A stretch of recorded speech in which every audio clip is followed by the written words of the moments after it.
വീടിന്റെ പിന്നാമ്പുറത്തുകൂടി അത് പാഞ്ഞുപോയി. വീടിന്റെ പിന്നിലുണ്ടായിരുന്ന ബക്കറ്റുകൾ വലിയ ശബ്ദത്തോടെ തെറിച്ചു വീണു. നാട്ടുകാരെല്ലാം വേലിക്കപ്പുറത്ത് നിസ്സഹായരായി നിന്നു, ഒന്നും ചെയ്യാനാകാതെ. ചിലർ നിരാശയോടെ കമ്പിവേലി പിടിച്ചു കുലുക്കി. തിരികെ ഷെഡിനടുത്തേക്ക് എത്തിയപ്പോൾ എല്ലാവരും ആകാംക്ഷയോടെ കാത്തിരിക്കുകയായിരുന്നു. എന്താണ് നടന്നതെന്ന ചോദ്യചിഹ്നം എല്ലാവരുടെയും മുഖത്ത് നിഴലിക്കുന്നുണ്ടായിരുന്നു. ഓടിയ സംഭവം അവരിലൊരാൾ വിവരിച്ചു. ശക്തിയായി കാറ്റിടിച്ചെന്നും എന്തോ ഒന്ന് വന്ന് ഇടിച്ചെന്നും നിലത്ത് വീണ് കിടന്നവർ പറഞ്ഞു. ചെറിയൊരു മുറിവ് മാത്രമേ എല്ലാവർക്കുമുള്ളൂ.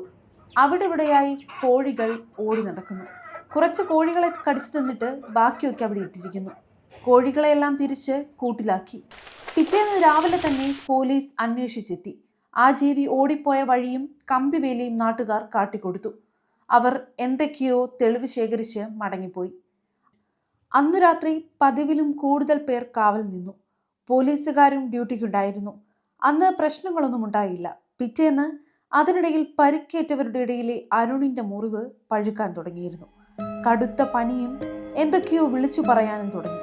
2 ദിവസങ്ങൾ കൂടി പ്രശ്നമില്ലാതെ കഴിഞ്ഞുപോയി. പിറ്റേന്ന് അരുണിന് തന്റെ കൈകൾ അനക്കാൻ പോലും കഴിഞ്ഞില്ല. അത്രമാത്രം പഴുത്ത് നീര് വെച്ചിരുന്നു.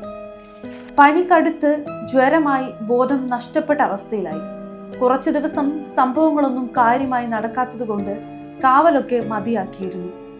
2 പേരടങ്ങുന്ന 5 സംഘമായുള്ള കാവൽ മാത്രമേ ഉണ്ടായിരുന്നുള്ളൂ. അന്ന് രാത്രി വീട്ടിലേക്ക് പോയ 2 ചെറുപ്പക്കാർ ആ അജ്ഞാതനെ കണ്ടുവത്രേ. അവർ ആ ജീവിയെ പിന്തുടർന്നെങ്കിലും അതിവരെ ആക്രമിക്കുകയും റബ്ബർ മരങ്ങളുടെ മുകളിലൂടെ ചാടി എങ്ങോട്ടോ മറയുകയും ചെയ്തു. അവരുടെ കൈകളിൽ അരുണിന്റെ കൈകളിൽ ഉണ്ടായതുപോലെയുള്ള സമാനമായ മുറിവുണ്ടായിരുന്നു.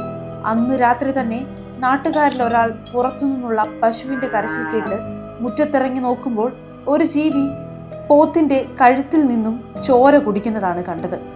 അയാൾ നാട്ടുകാരെ വിളിച്ചു കൂട്ടിയപ്പോഴേക്കും അത് ഓടിമറഞ്ഞു.